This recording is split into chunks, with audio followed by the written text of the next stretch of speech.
மாதிரி முதுகில் குத்தலன்னு சொல்கிறீங்க. ஆனால் எனக்கு தெரிஞ்சு எடப்பாடி எல்லாமே வெளியே அனுப்பிக்கிட்டு தானே இருக்காரு. செங்கோட்டையன் கூட எடுக்கலாம். அவர் செங்கோட்டையன் என்ன நினச்சாரு? கட்சியை வலுப்படுத்தணும், எல்லா நபரும் ஒற்றுமையாக இருக்கணும். அடுத்து 2026 சட்டமன்ற தேர்தலில் எல்லா நபரும் உள்ளே இருந்தால் மட்டும்தான் ஆட்சியை அமைக்க முடியும்னு கோரிக்கை வச்சு ப்ரெஸ் மீட்டு கொடுத்தாரு. கண்ணு முழிச்சு பார்த்தா செங்கோட்டையனை கட்சியை விட்டு தூக்கி வச்சுருக்கீங்களே. ஒரு விஷயம், sorry for the correction sir.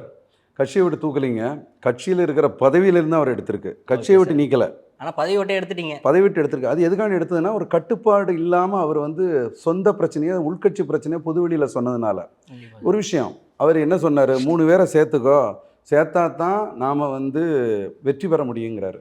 முதல்ல நம்ம சைடில் இருக்கிற வீக்னஸை வந்து வெளிப்படையாக சொல்லக்கூடாது. ஏதோ ஒரு வீக்னஸ்ன்னு இஃப் ஹி ஃபீல்ஸ், இந்த 3 பேரையும் சேர்த்தா தான் வெற்றி பெற முடியும்னா, நான் ஒன்று கேட்குறேன், வெற்றி பெற முடியும்னாச்சுன்னா 3 பேரும் பவர்ஃபுல்லாக இருந்தாங்கன்னாச்சுன்னா, தினகரன் கோயில்பட்டி தொகுதியில் ஏன் தோக்குறாரு? எங்கள் கேண்டிடேட் கடம்பூர் ராஜிட்ட தோத்தாரு. சரி, பலாப்பழ சின்னத்தில் போட்டிட்டார ஓபிஎஸ், அவர் ஏன் ராமநாதபுரத்தில் தோத்தாரு?